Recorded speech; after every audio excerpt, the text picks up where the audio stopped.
A poor girl was painting a wall alone. The message she left changed everything.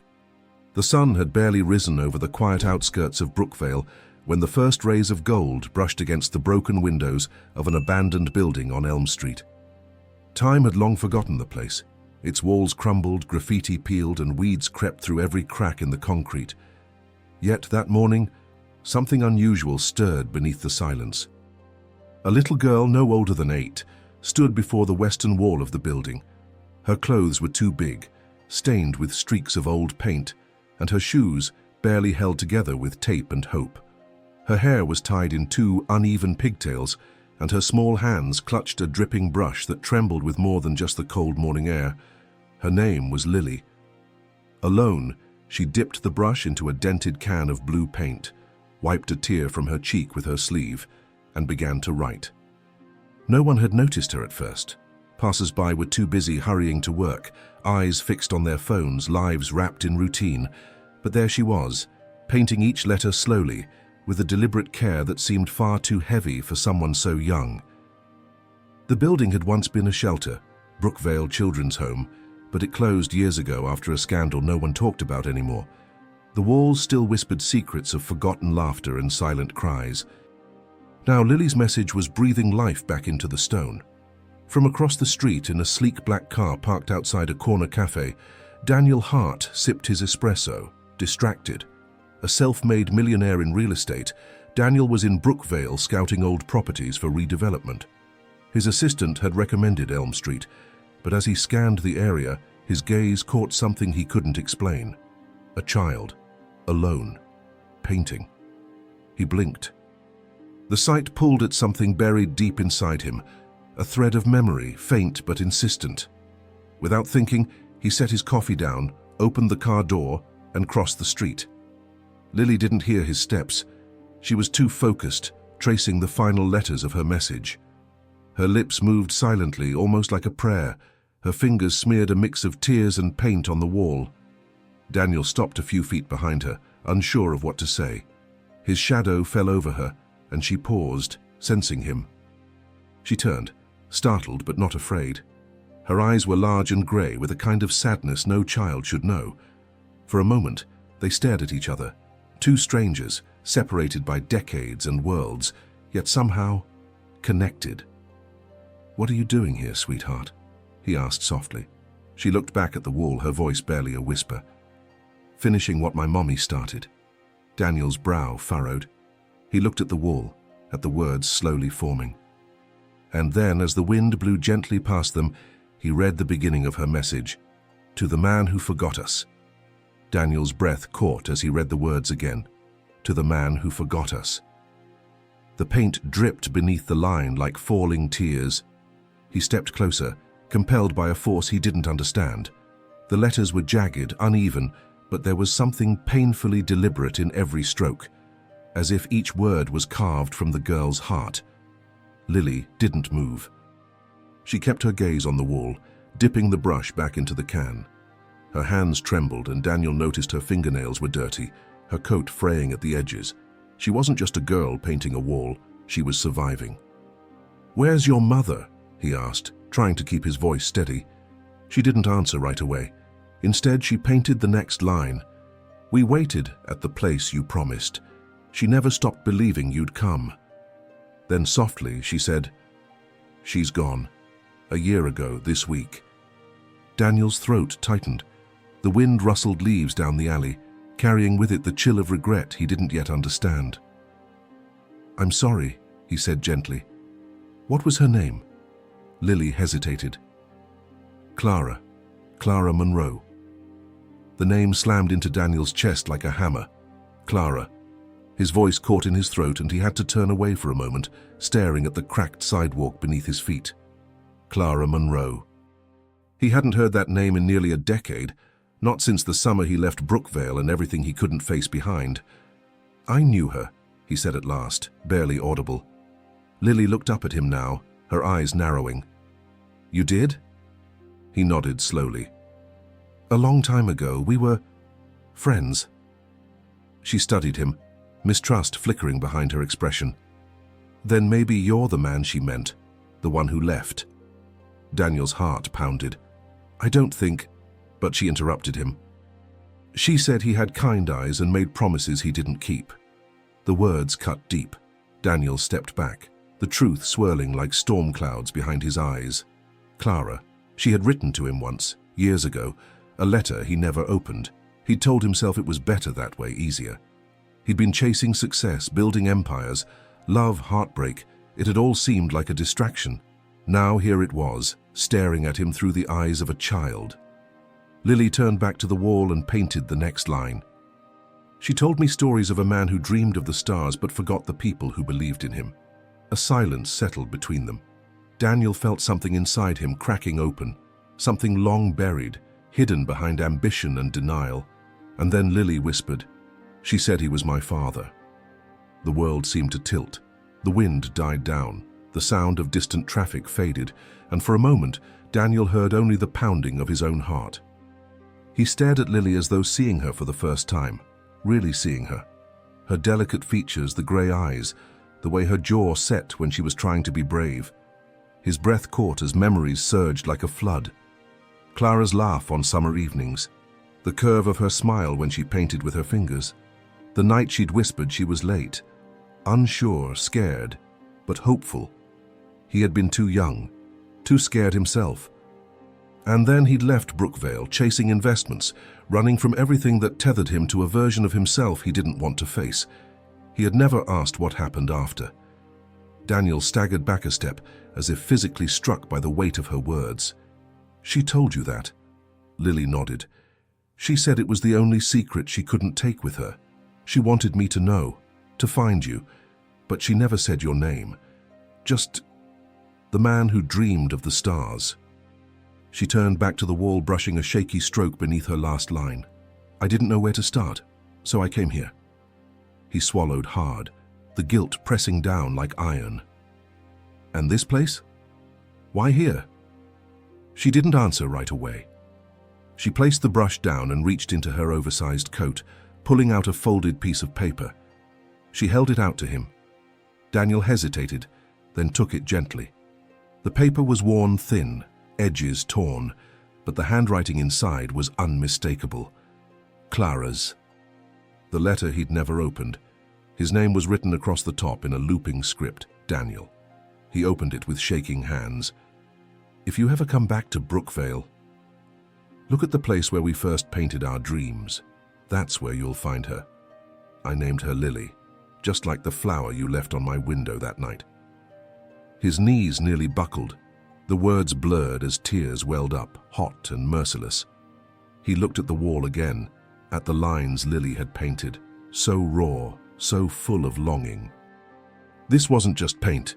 It was a call, a cry, a final bridge between the past and the present. Lily sat down beside the wall, her arms wrapped around her knees. "I thought maybe if I wrote it, he'd see it. He'd come." Daniel crouched beside her, unsure if he had the right to speak, to stay. "And if he did?" he asked quietly. She looked up at him with eyes too old for her age. "Then I'd ask him why he left, and if he ever thought about us." He wanted to answer. He wanted to say he'd never stopped thinking about Clara, but Lily wasn't asking as a stranger. She was asking as his daughter, and Daniel wasn't sure he deserved that title. Not yet. They sat in silence as the morning stretched into late day, the sun climbing higher, casting long shadows across the wall. Daniel's suit felt wrong now, stiff, artificial, like the life he had built was suddenly ill-fitting against the weight of what he'd forgotten, what he'd abandoned. Lily didn't speak, but her presence said more than any words could. She kept glancing at him, quietly studying his face, searching for something familiar, some hint of the man her mother had described in bedtime stories.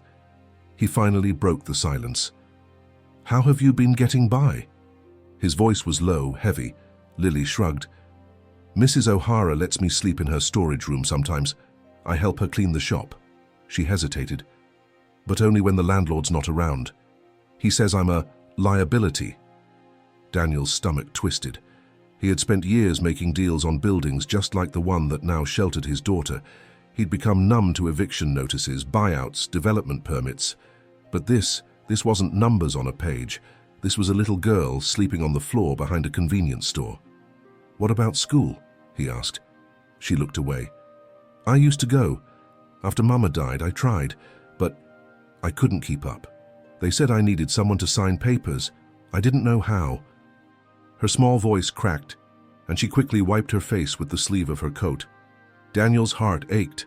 Every instinct screamed at him to fix it, to take her somewhere warm, call someone, buy her a home, make it all disappear.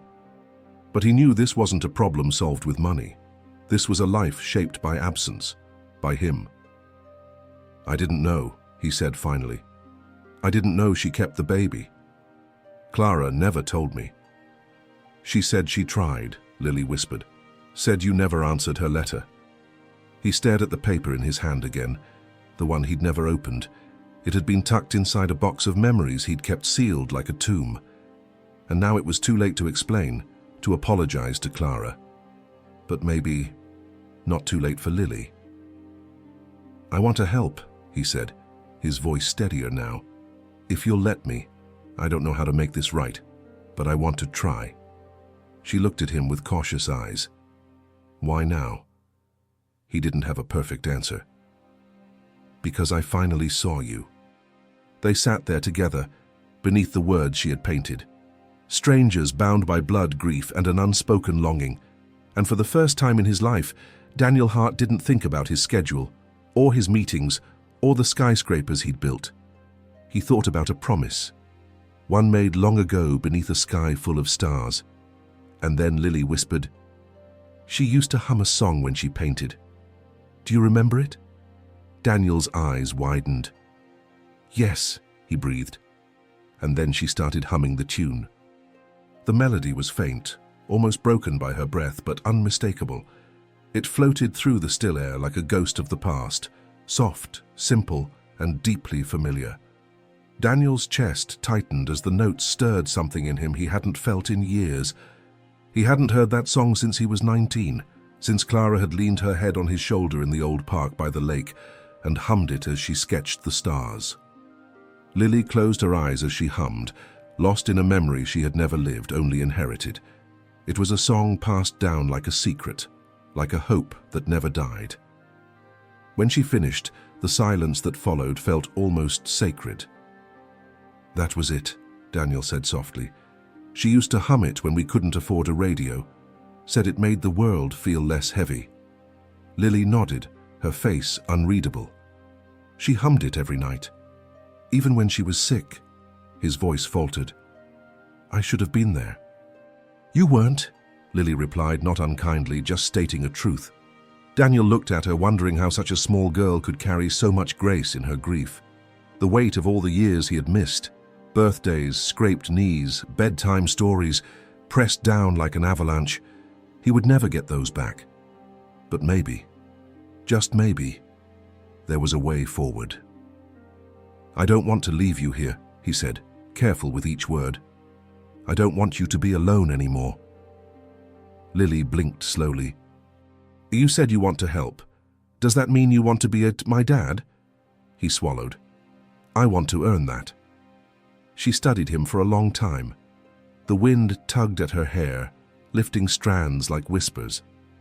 Finally, she reached out and took his hand, small fingers curling into his palm. The gesture was quiet, but it echoed louder than any words. Then her gaze shifted, drawn to something behind him. A car had stopped at the end of the street. A tall man stepped out, dressed in a charcoal suit, expression hard. Daniel turned, recognizing him instantly. Nathan Kell, the ruthless developer who had been circling the neighborhood like a vulture. Kell's eyes landed on Lily, then on the wall.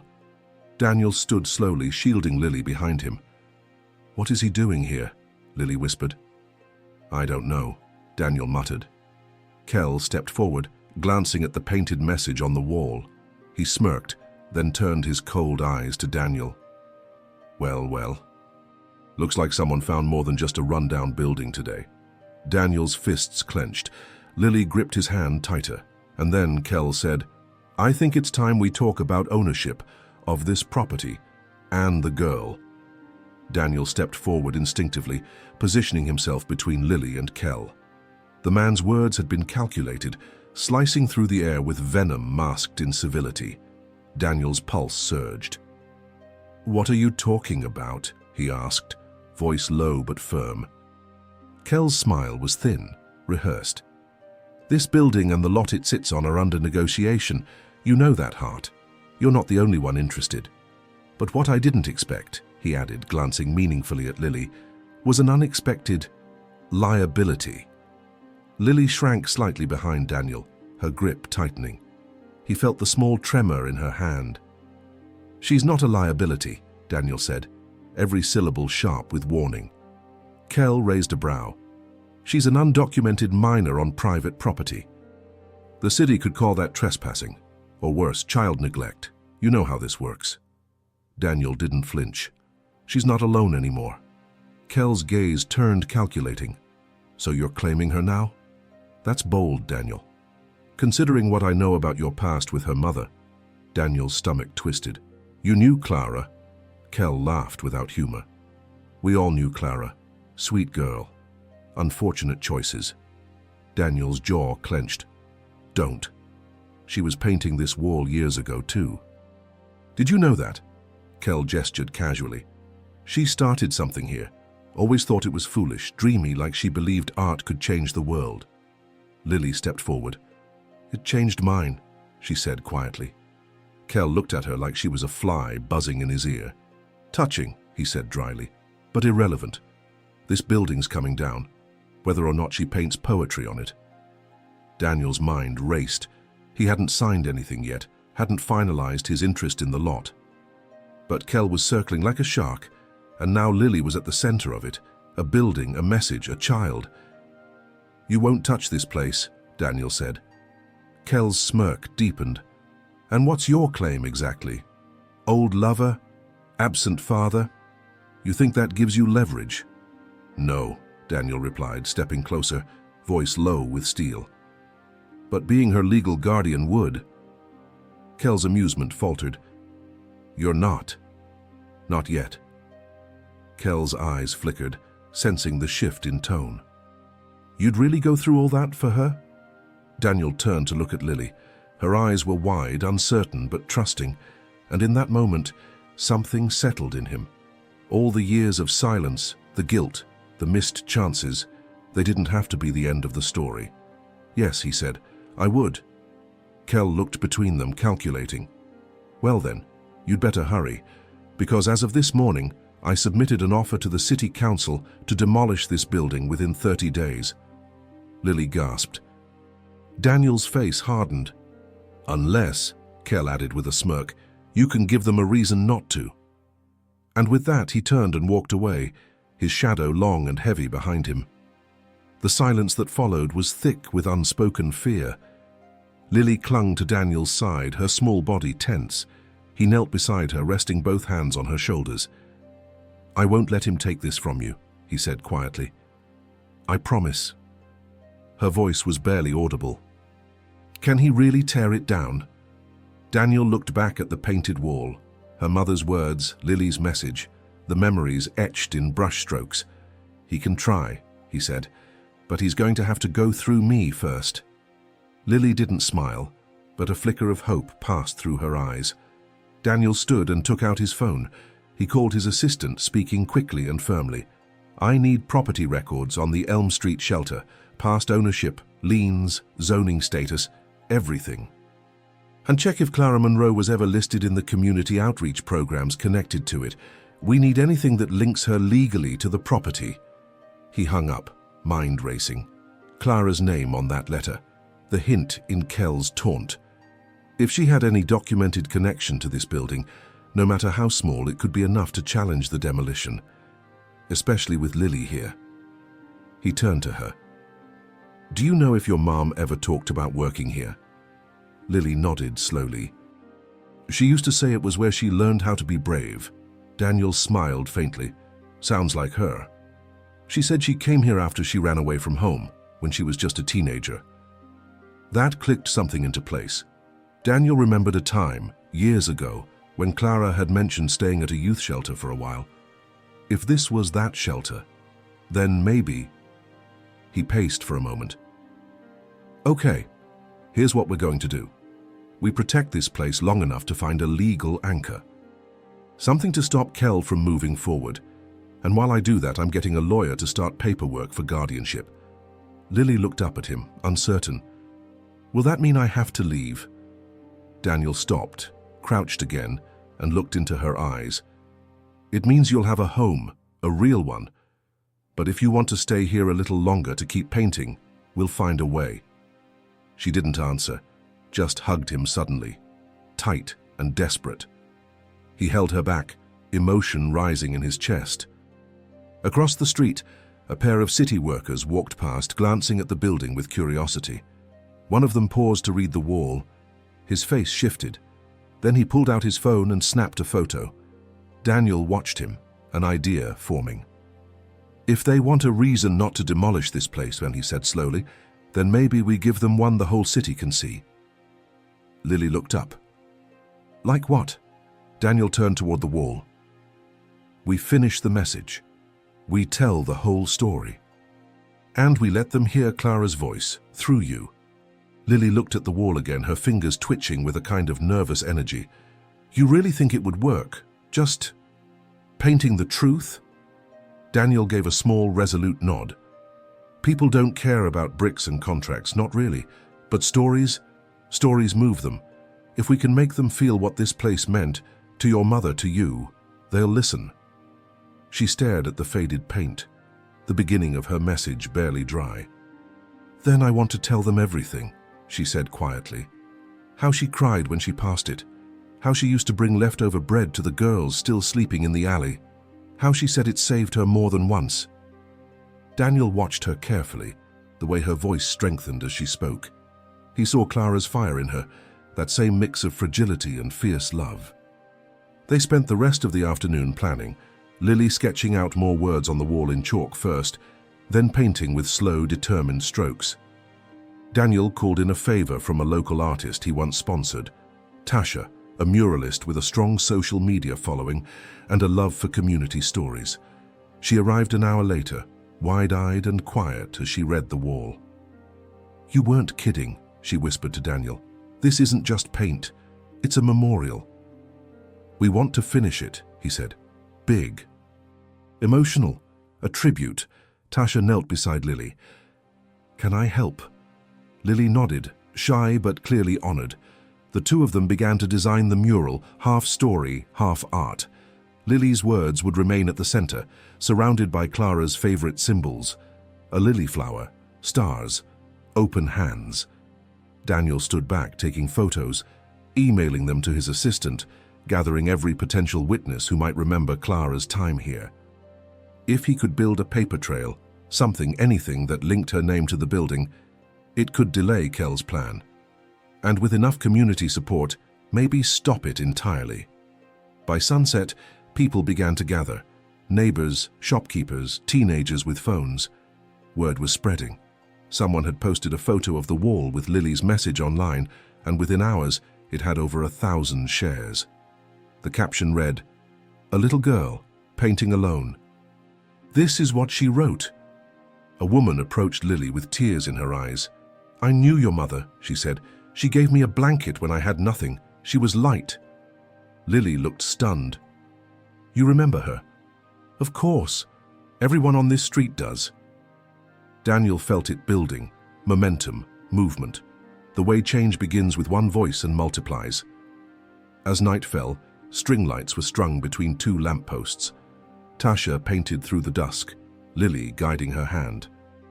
Together they finished a massive phrase across the upper part of the wall, written in flowing white, "This place held our hearts when no one else would." The crowd grew quiet, reverent, and then someone whispered, "Is it true that she's his daughter?" All eyes turned to Daniel. He looked at Lily, and slowly he nodded. A murmur passed through the crowd like a ripple through still water. Some people exchanged glances, others simply stared at the wall, then back at Daniel and Lily. The weight of the truth settled over the street. No more secrets, no more silence. The past was no longer buried in forgotten letters or unspoken regrets. It was out in the open now, written in paint and pain and hope. Lily's eyes darted around nervously. "Did I do something wrong?" Daniel crouched beside her and gently shook his head. "No, you did something brave." From the back of the crowd, someone began to clap. It was soft at first, tentative. Then another joined in, and another. Within moments, the entire street was applauding, not out of spectacle but solidarity, for the girl who had spoken, for the mother who had suffered, for the man trying to change. Tasha leaned over to Daniel, eyes gleaming. "You've got something here. I've seen a lot of murals, but this one breathes." Daniel nodded, overwhelmed by the quiet power of it all. For the first time in years, he wasn't the businessman or the builder. He was just a man trying to mend a broken legacy. An elderly man with a worn notebook approached. "I'm with the Brookvale Register," he said. "Mind if I ask a few questions?" Daniel hesitated, then glanced at Lily. She looked up at him and gave the faintest nod. He turned back to the reporter. "Ask." As Daniel recounted what he could, how he'd left Brookvale, how he hadn't known about Clara's pregnancy, how a little girl with a brush had brought it all back, Lily stayed by his side. She added her voice too, telling how her mother believed this place had saved her, how she wanted it to remain for other kids who might one day need the same. The reporter scribbled furiously. "This story will run front page." Daniel turned to Lily afterward. "You're making the city listen, Lily, just like your mother did."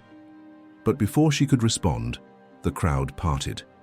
A tall woman in a tailored suit approached with a city badge on her coat. Her eyes were serious, her tone crisp. "My name's Vanessa Briggs," she said, "Brookvale's Director of Public Housing and Community Heritage." Daniel straightened. "I assume you're here about the building." She nodded. "I was on my way to finalize the demolition review when a dozen emails hit my inbox with photos of this wall. Then I saw the post." She looked around at the gathering. "It's clear this place means something." Daniel held his breath. "So?"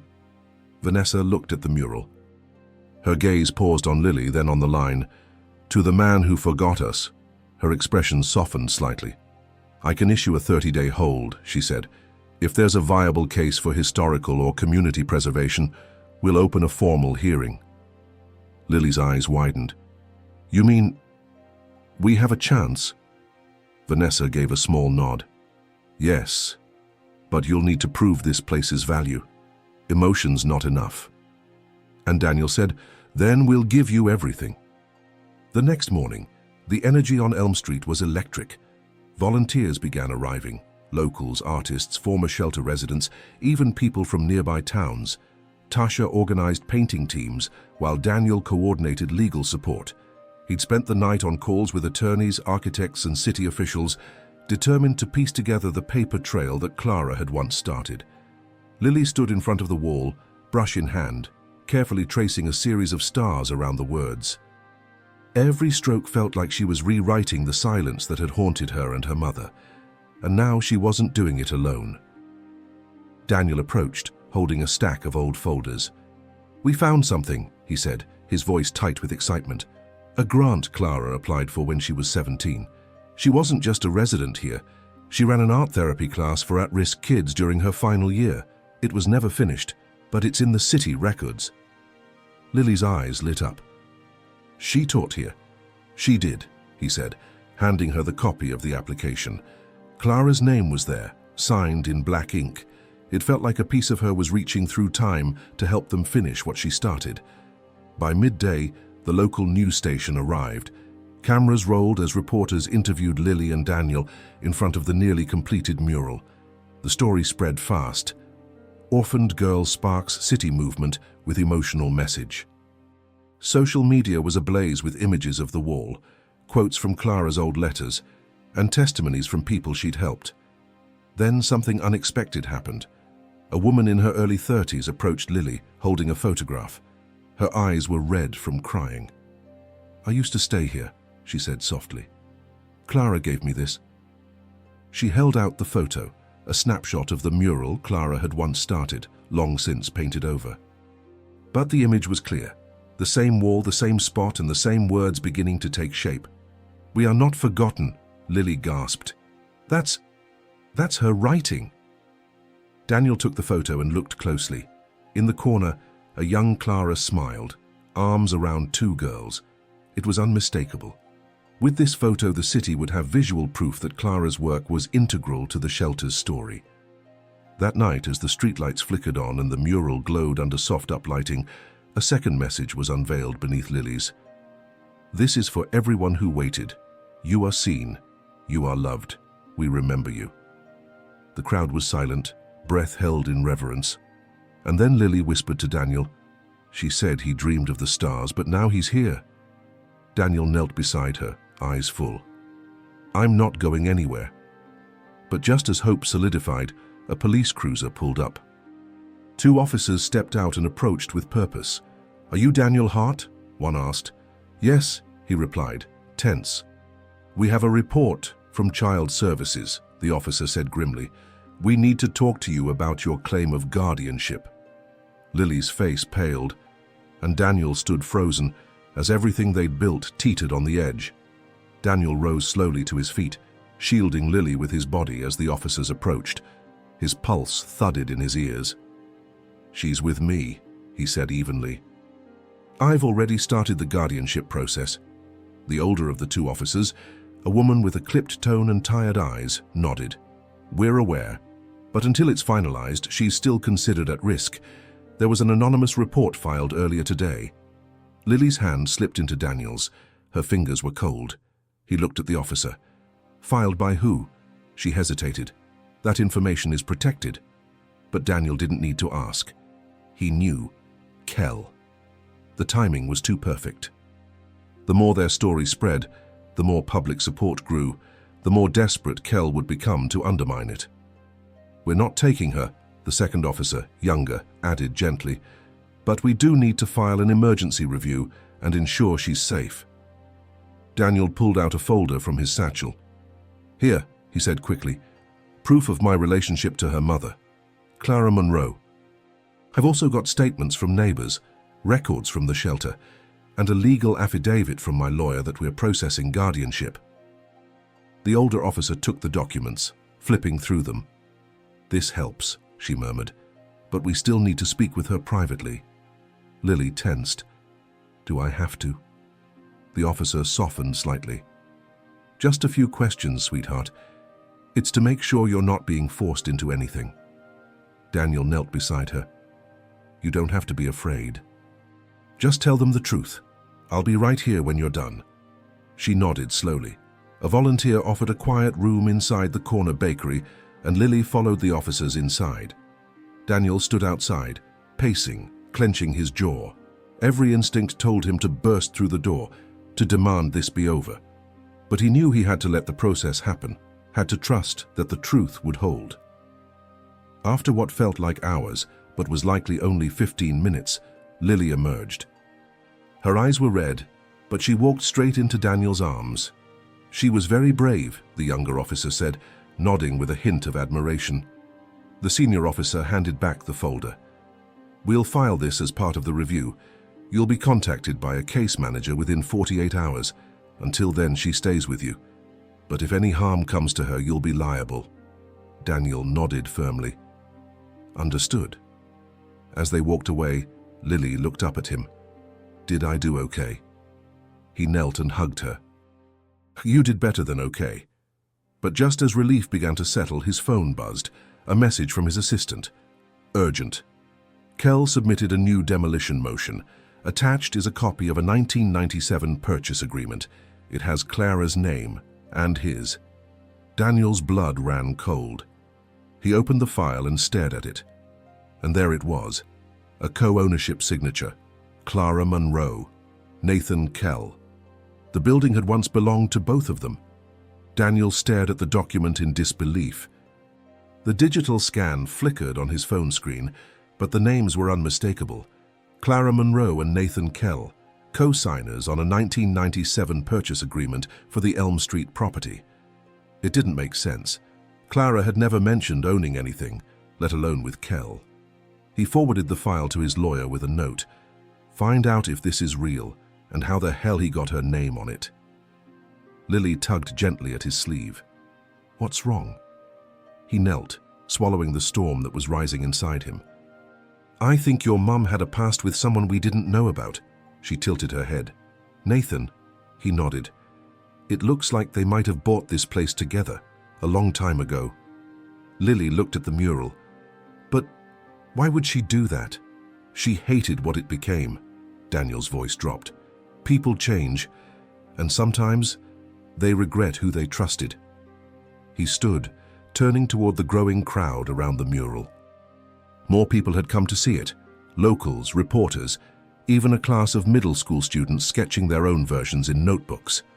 The story was spreading like fire, and Kell knew it. He wasn't just trying to destroy a building anymore, he was trying to rewrite Clara's legacy. Daniel pulled out his phone and called the one person who might know the truth. Mrs. O'Hara, he said as the call connected. You used to know Clara, right? Of course I did, the elderly woman replied. She worked part-time at my shop after she left the shelter. Did she ever mention owning this building? With Kell? There was a long pause. She did once, Mrs. O'Hara said softly. Back when she was young and desperate. Kell promised her a safe space for girls like her. Said they'd build it together. But after she signed, he pushed her out. She told me she'd been tricked. Daniel's heart sank. Do you think she had proof? She said she did. That she kept a journal. Something about legal papers she never got to use. His mind raced. Do you know where that journal might be? I've still got some of her old things in my attic, Mrs. O'Hara replied. I didn't have the heart to throw them out. I'm coming now. He grabbed his coat and turned to Lily. We're going to find something your mom left behind. Something that could change everything. She nodded solemnly, clutching her backpack. 10 minutes later, they were in Mrs. O'Hara's warm kitchen, sifting through dusty boxes. Lily pulled out a faded red notebook, the edges curled and worn. She opened the cover slowly. Inside were pages and pages of Clara's handwriting, lists, sketches, memories, and halfway through, a folded document. Daniel unfolded it carefully. It was a handwritten statement, signed by Clara, detailing how Kell had misled her, how he'd promised shared ownership, then filed false amendments to remove her from legal control. And at the bottom, scrawled in her tired, furious script, if anything ever happens to me, let the truth live here. Let Lily find it. Daniel's fingers trembled as he held the document.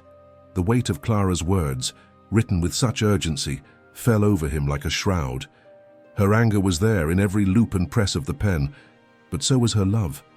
She had written it not just as a record of betrayal, but as a shield for Lily, a final attempt to protect what she couldn't fix in life. He looked at Lily, who sat beside him on the floor of Mrs. O'Hara's attic, holding her mother's journal to her chest. She really wrote this for me, she whispered. Daniel nodded. She did. She wanted you to know the truth. Mrs. O'Hara hovered behind them, wiping her hands on a tea towel. Clara used to come here after her shifts and write for hours, said it was the only way she could breathe. I never read it, didn't feel right, but I'm glad it's with the right person now. Daniel folded the letter carefully, placing it into a protective folder. This changes everything. If we can prove Kell altered the ownership records, then his demolition motion could collapse. Back on Elm Street, the mural had drawn even more attention. A local reporter from Channel 6 had set up a small stage, inviting Lily to say a few words. She stood nervously before the crowd, Daniel beside her, holding the folder like it was sacred. Her voice shook at first. My name is Lily. My mum's name was Clara Monroe. She used to live here, she painted here, and she tried to save this place, but someone took it from her. The crowd listened in silence. She trusted the wrong person, and now he wants to tear it down like she never mattered. But she did, she still does, and I'm not going to let them erase her. A soft murmur of agreement passed through the crowd. Lily turned to Daniel, who stepped forward and held up the journal page. This is Clara's statement. Her words, in her own handwriting. She documented everything Kell did. "We'll be submitting this to the city's legal board tomorrow." Cameras flashed. The moment was captured from every angle. But Daniel wasn't thinking about optics. He was thinking about justice. As the crowd began to applaud, Kell appeared on the sidewalk, his expression unreadable, hands buried in his coat pockets. He made no move to speak, but his eyes locked with Daniel's. They stared at each other for several long seconds. Then Kell turned and walked away. "He's scared," Lily said quietly. Daniel looked down at her. "He should be." That evening, Daniel met with his attorney. They scanned the journal page into evidence and filed an official petition to freeze all city activity connected to the demolition. And just as they were finalizing the paperwork, Daniel's phone buzzed with a new message. It was from an unknown number. "You think you've won, but you don't know what Clara was really hiding." Daniel's hand froze. Lily tugged his sleeve. "What is it?" He didn't answer. Not yet. Daniel stared at the message, the words pulsing on the screen like a warning. "You don't know what Clara was really hiding." It was unsigned, no traceable number, no context, just enough to rattle him. His mind swirled with possibilities. What could Kell be implying? What secret could still be buried, powerful enough to turn the tide? Lily watched his face, her eyes filled with quiet concern. "Is it bad?" she asked. He pocketed the phone. "It's probably just Kell bluffing," he said, forcing calm into his voice. "Trying to scare us." But the doubt gnawed at him. Clara had kept so much hidden. What if there was more, something even he didn't want to uncover? That night he barely slept. He sat in the armchair of the small apartment he'd rented just blocks from Elm Street, watching Lily sleep on the couch, curled under a blanket. She looked peaceful in the low light, as if, despite everything, she trusted the ground beneath her again. Daniel didn't want to shatter that. But he couldn't ignore the message. The next morning he returned to Mrs. O'Hara's and asked to go through the rest of Clara's boxes. The old woman agreed, leading him to the attic again with a soft sigh. "I never thought any of this would matter," she said. "Funny, isn't it? The past always finds a way back." Daniel sifted through notebooks, sketches, faded receipts, pieces of Clara's life, and then he found a small locked tin at the bottom of a box. No key. Heavy. He took it home and worked the lock carefully with a paperclip, just like Clara used to teach him when they were kids, sneaking into school supply closets. It clicked open with a sharp snap. Inside were several folded letters, each marked with initials, CM to NK. He froze. These weren't journals. They were personal letters between Clara and Nathan Kell. He opened the first. "You said this place would be for them, for girls like us. I believed you. I loved you once, in my own broken way, but you turned it into something else. You used my name, my trust, and now I can't get out." Daniel's pulse quickened. Another letter read, "I'm pregnant. It's yours. But I can't raise a child in a building owned by someone who treats people like property. I'm leaving. Don't look for me." Daniel sat back, stunned. He had assumed, known that he was Lily's father. But this letter suggested something else, something darker. He read the last note. "She's mine, not yours. You don't get to claim her. You lost that right the moment you threatened me." The implications were devastating. Could Kell be Lily's biological father? Daniel didn't want to believe it, but now he couldn't ignore the question. And just as he looked up from the final page, Lily entered the room. "Did you find anything else?" Daniel folded the letters and hid them behind his back. He smiled, but it didn't reach his eyes. "Nothing important," he lied. The lie sat heavy on Daniel's tongue long after Lily left the room. He stood at the window, staring at the street below, watching people pass without seeing them. The letters burned in his pocket, every word echoing louder than the last. "I'm pregnant. It's yours. You don't get to claim her." He had believed, without question, that Lily was his. Her eyes, her spirit, her resilience, they all reminded him of Clara. But now, The possibility that Kell could be her biological father clawed at everything he'd just started to rebuild. If Kell knew this truth, and judging by his message he did, it could destroy everything. His guardianship case, the mural movement, Lily's trust. He picked up the letters again, reading them more carefully. The timelines overlapped dangerously. Clara's heartbreak in the letters hinted at a complicated entanglement, an emotional, perhaps even coercive relationship with Kell that ended when she disappeared from his orbit. But one thing was clear. Clara had chosen to raise Lily away from Kell. She had fought to keep him out, and she had left clues, not just about the building, but about protecting her daughter from that part of her past. Daniel paced the apartment, his thoughts racing. DNA. It was the only way to know for sure. But how could he ask Lily to do that? How could he explain it without unraveling everything? That night after dinner, Lily sat cross-legged on the floor, sketching stars on a large sheet of paper. "I want to add more to the wall," she said. "Mama said stars always lead the way home." Daniel smiled faintly. "They do." She looked up at him. "Can I ask you something?" He nodded. "Anything." "Did you love her? My mom?"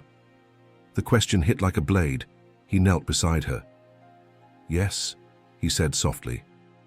"More than I knew how to back then." She considered this. She used to say love isn't just words, it's staying. Daniel felt a lump rise in his throat. She was right. Lily returned to her stars, content with the answer. But Daniel wasn't. Not fully. Not anymore. He had a truth he hadn't told, and secrets had a way of surfacing at the worst possible time. The next morning, as they arrived at Elm Street, a black luxury car was parked near the mural. Kell leaned against it, arms folded, watching them with a calm that made Daniel uneasy. Lily tensed beside him. Kell stepped forward, voice low. "Nice speech yesterday. Touching."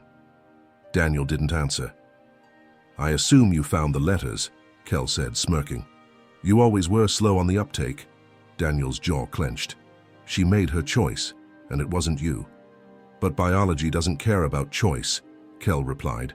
"Let's not pretend she didn't lie to both of us." Daniel stepped forward. "If you try to come for her—" "Oh, I won't," Kell interrupted, his eyes gleaming. "But the court might once they see this." He held out a document. Daniel unfolded it and froze. It was a petition for paternity rights, filed by Nathan Kell. Lily saw the paper and whispered, "What does that mean?" Daniel crouched down to Lily's level, hiding the storm of panic swirling inside him. "It means—" He started slowly, choosing each word like it was glass underfoot. "Mr. Kell is trying to say that he might be your biological father." Lily blinked, stunned.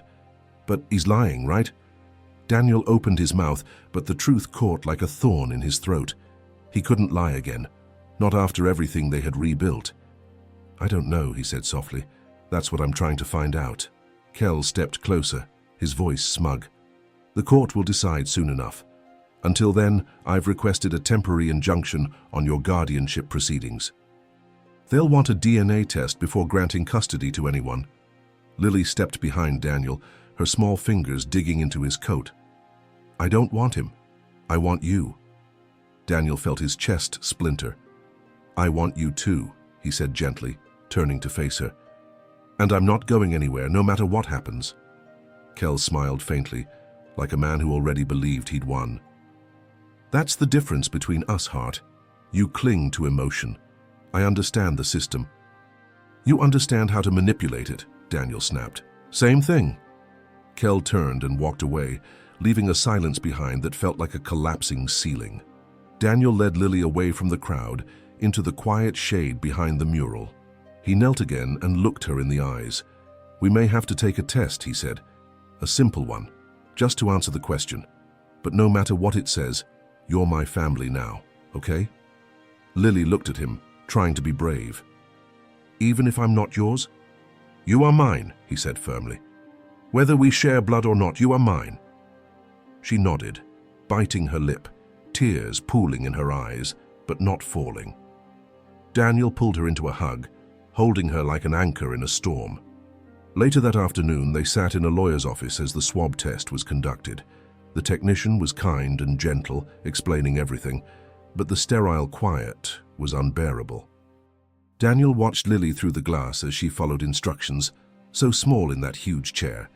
He wanted to take the test for her, to shield her from this, but some truths had to be faced head-on. That evening, back on Elm Street, Lily stood before the mural again. The words were finished now. Dozens of people had contributed, former shelter kids, artists, volunteers. It had become a tapestry of survival and memory. She picked up a brush and added one final line beneath her mother's name. "The truth doesn't change who I am." Daniel stood behind her, pride and fear wrapped tightly together in his chest. And then a courier arrived, a sealed envelope. Lily turned, confused. Daniel opened it slowly. Inside, the DNA results. He read the line 3 times, his hands shaking. Probability of paternity, 0.00%. Daniel wasn't her biological father, but Nathan Kell was. Daniel sat down slowly on the edge of the sidewalk, the envelope falling limp in his hands.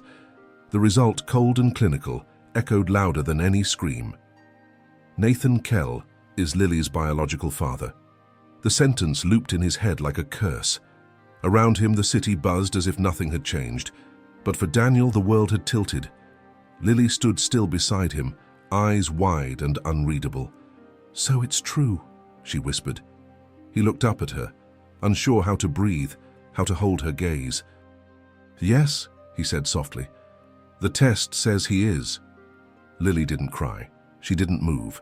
She just looked at the mural, as if trying to make sense of it all. "But you're the one who stayed," she said after a long pause. "He never came looking for me." "You did."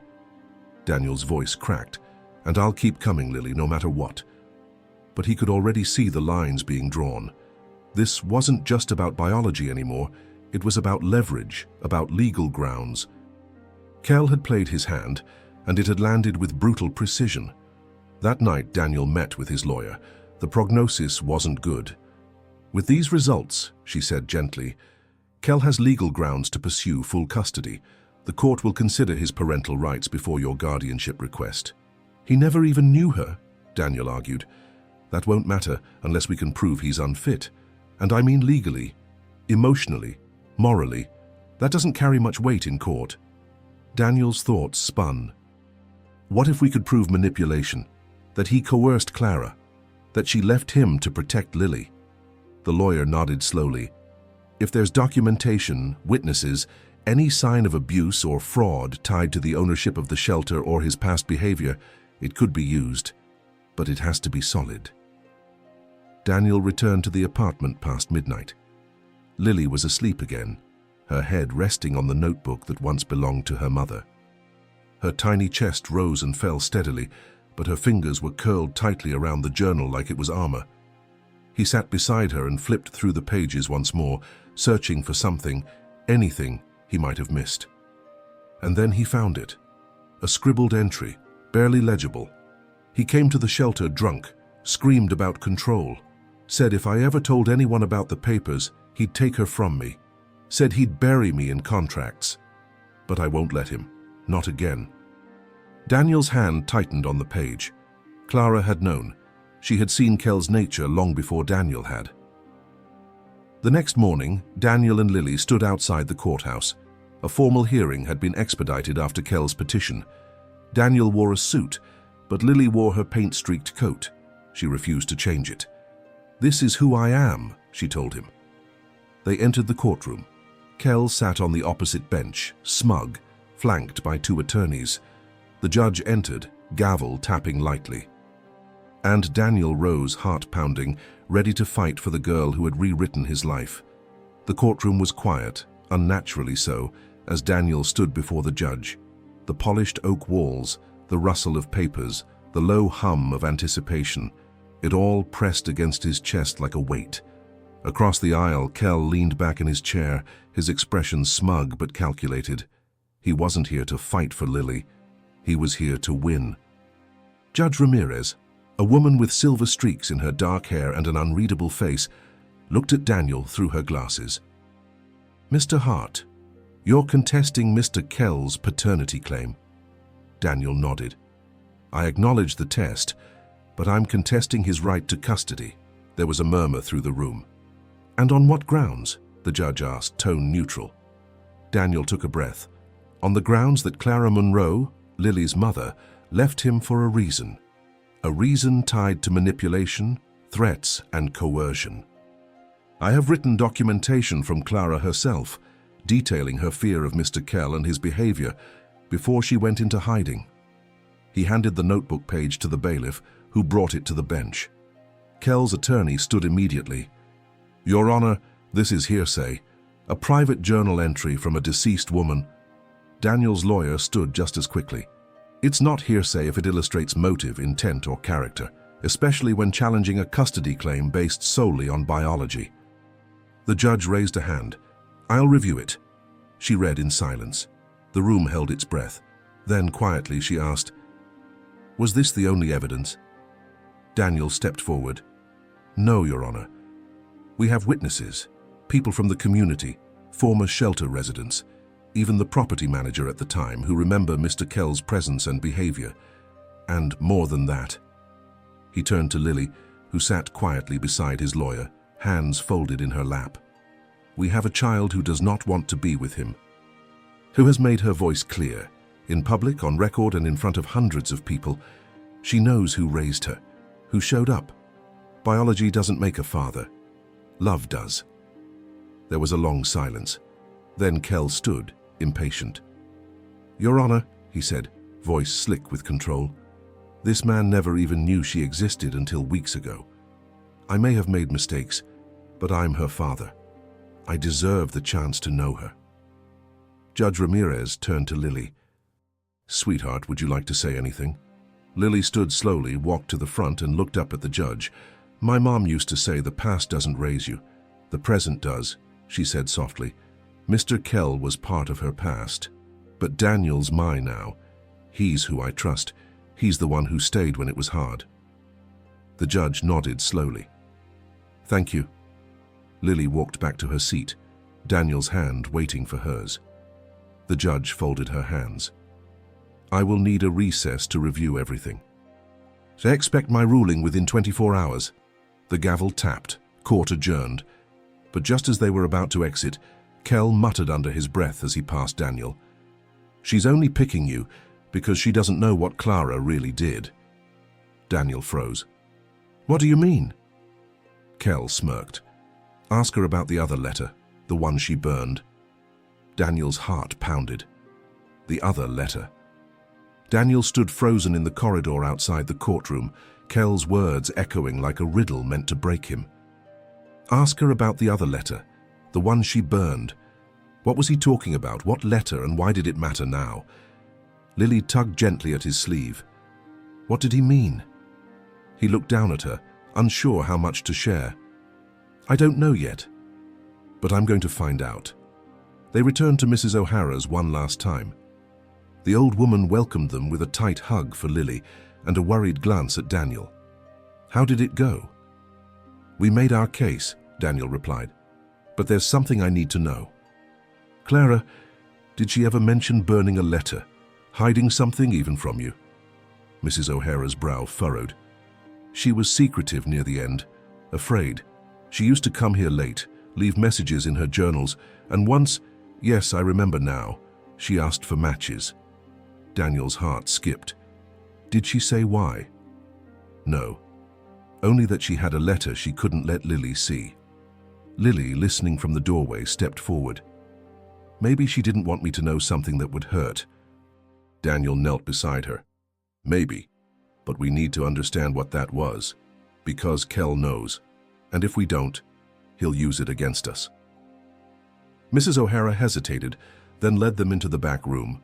She pulled down an old cookie tin from a shelf, one Clara had once used for art supplies. Inside were scraps, notes, sketches, burned edges of paper. Daniel carefully sifted through the fragments. One slip caught his eye, a corner of a letter mostly singed but partially legible. Wasn't just his threats that scared me. It was what I almost did, what I almost let happen. If you ever find this, please know I was trying to protect her, even from myself. Daniel looked up, heart pounding. The fragment didn't make sense. Clara had been protecting Lily from Kell, yes, but from herself. What could that mean? He pocketed the piece gently. Later, back in their apartment, Daniel sat with Lily, gently brushing her hair while she sat beside him on the couch. "Do you think my mom made mistakes?" she asked. "Yes," he said truthfully. "But she made them because she was trying to survive, trying to protect you." Lily nodded, then asked, "Would you still want me, if I wasn't hers either?" Daniel turned to her, shocked. "What do you mean?" Sometimes I wonder, what if everything is wrong? What if I don't belong to anyone?" Daniel pulled her close. "You belong with me. I don't care who your parents were on paper. I care about who you are and what we have now." She clutched his arm. "Promise?" "I promise." But deep inside, the question burned. What if Clara hadn't just been hiding Kell? What if there was someone else? And what if that someone was about to come forward?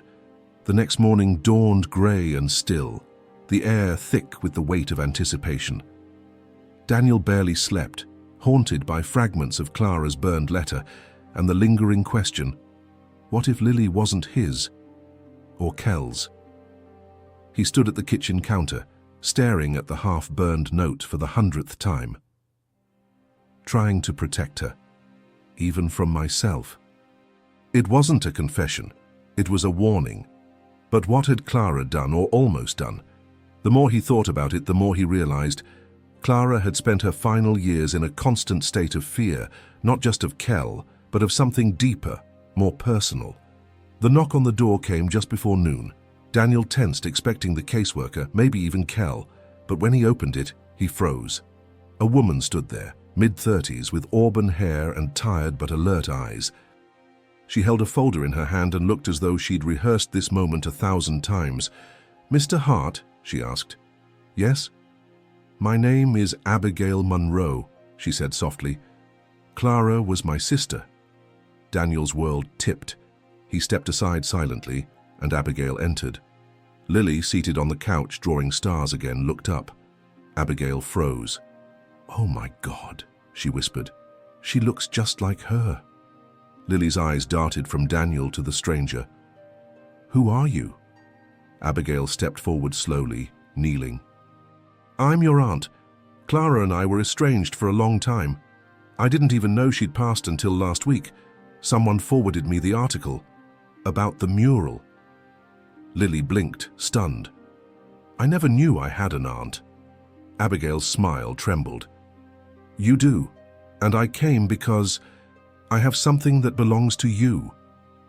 She opened the folder and pulled out a sealed letter, yellowed with age, the handwriting unmistakable.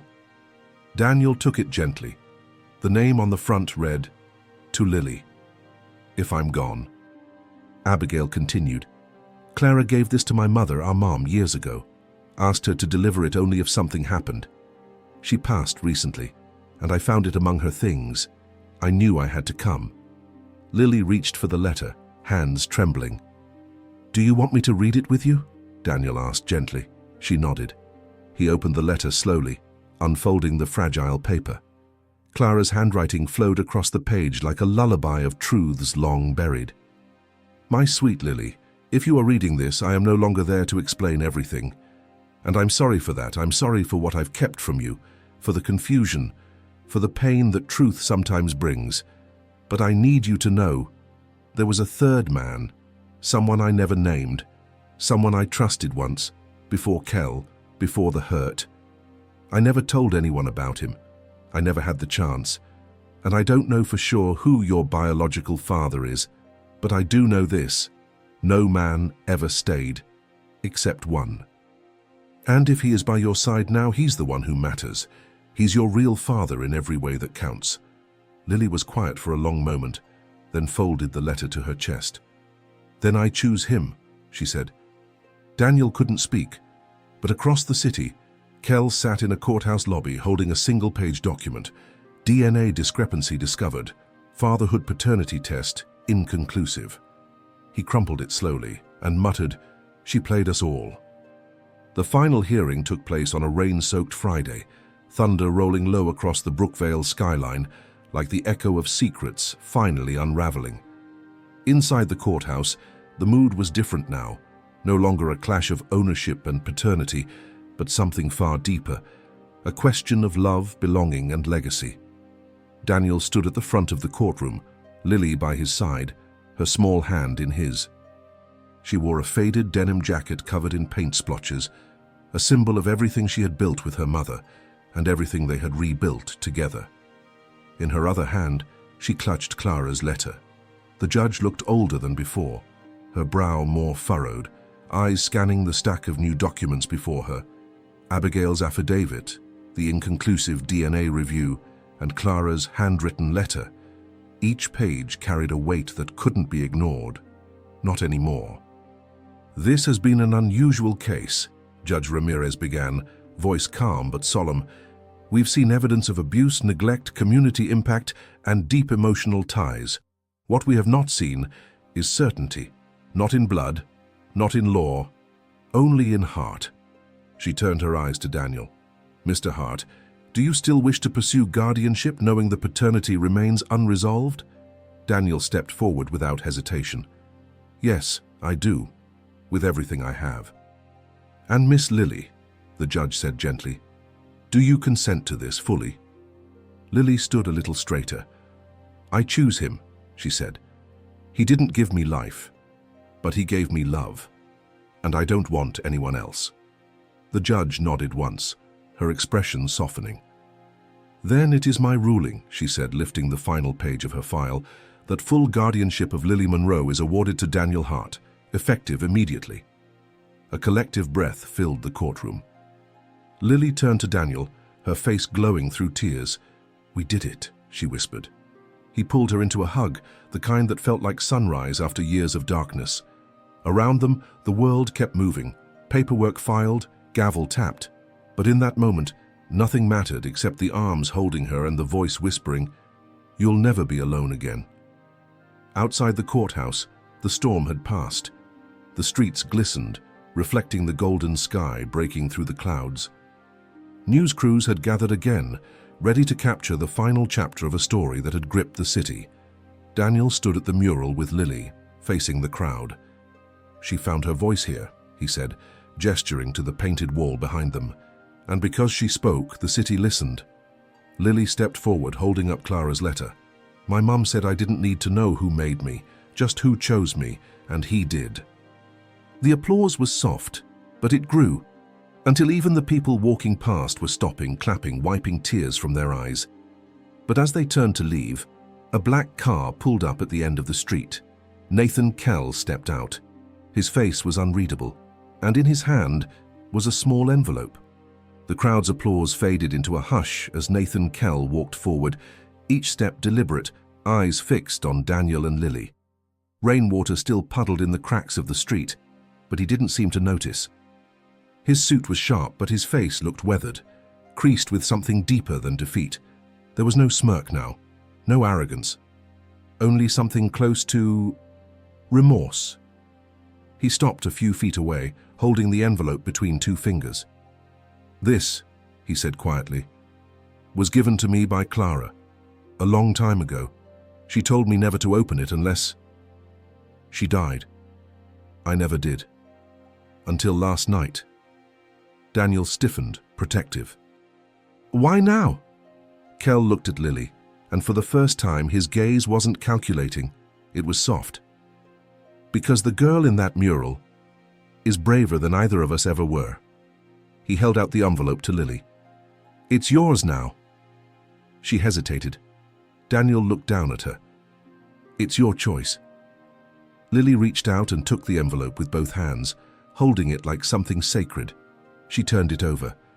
Her name was on the front in Clara's handwriting, just like the first letter, but older. The ink faded, the paper fragile. She opened it carefully. Inside was a single photograph and a note. The photo showed Clara, much younger, smiling in the sunlight, a baby cradled in her arms. The baby's features were fuzzy but unmistakable, the tiny smile, the same soft grey eyes as Lily's. Behind them stood a man, But not Daniel, not Kell. A third man. His face was partially shadowed, but he was holding the hand of a woman, not Clara. And on the back of the photo, Clara had written, "This was the day I realized the truth. Blood can be shared, but love is chosen. Lily, I don't know who fathered you, not with certainty, but I know who would have stayed if I had let him. I chose wrong then, but you can choose right now." There was a silence around them as Lily read the note. Then she looked up at Kell. "You hurt her," she said simply. "Maybe you didn't mean to, but you did." Kell nodded, swallowing hard. "I know. I don't hate you," she added, "but I don't want to know you, not yet." Kell's eyes glistened, and he stepped back without a word. Daniel rested a hand on Lily's shoulder. She leaned into it, calm, steady. The photo was passed to a reporter nearby, who captured it for the story's closing chapter.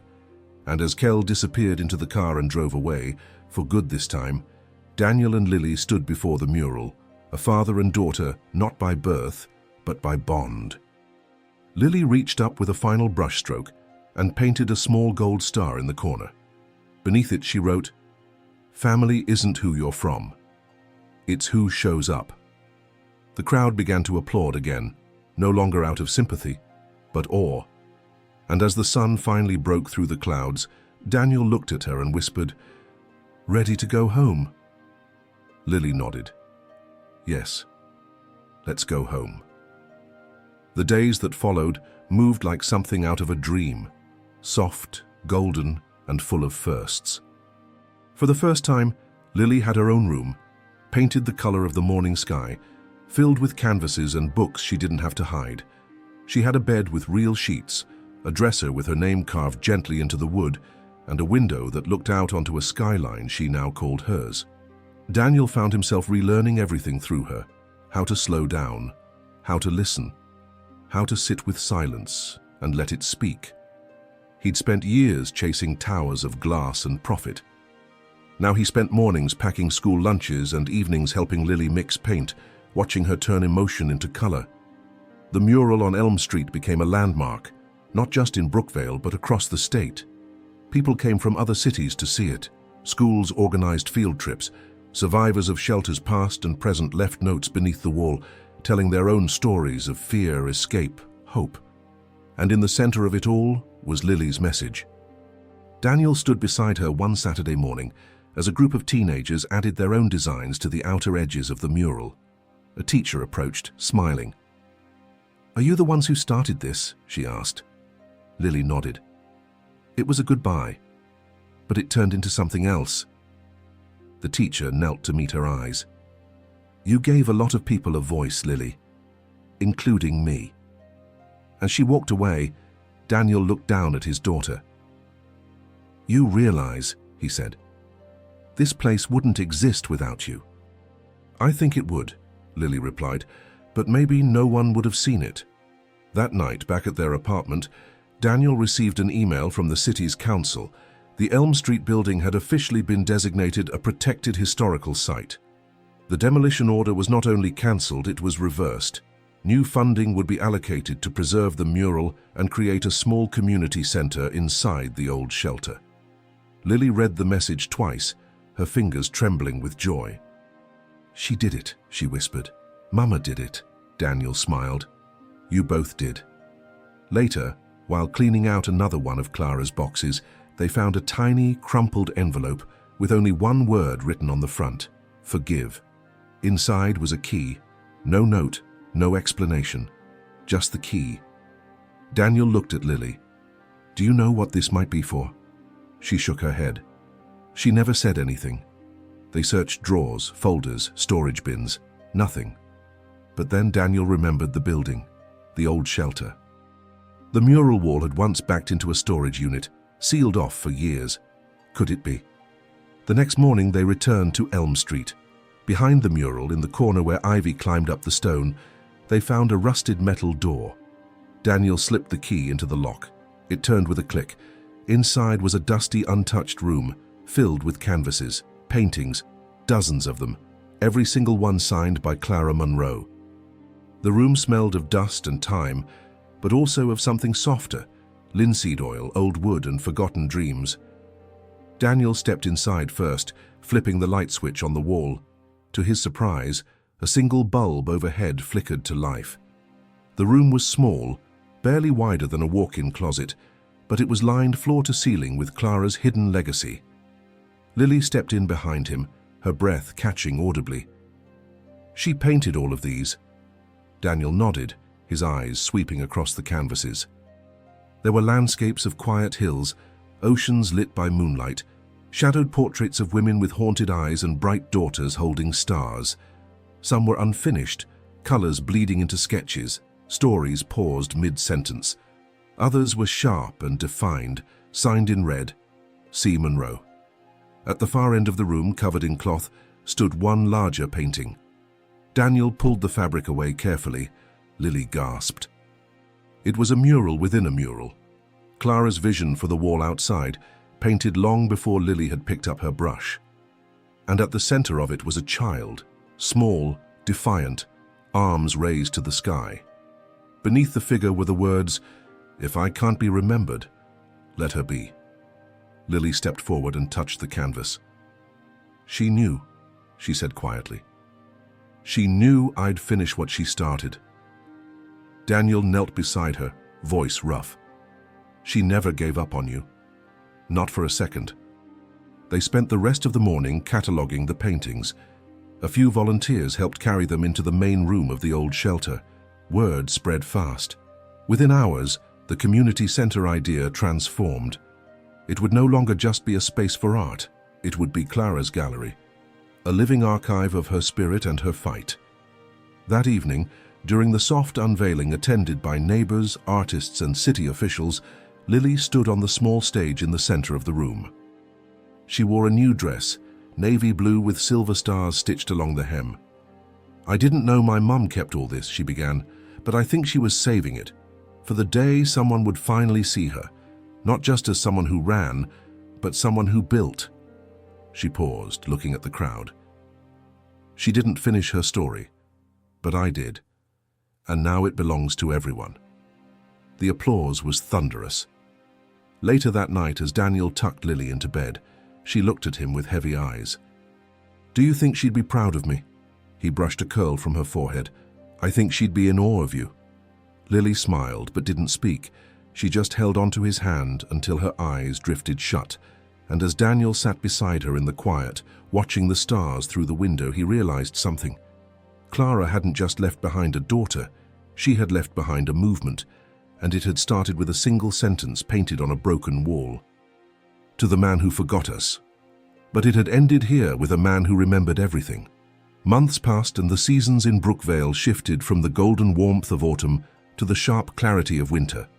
Snow fell gently on the rooftops, blanketing the mural in soft white, as though the city itself had bowed its head in reverence to all that had been uncovered.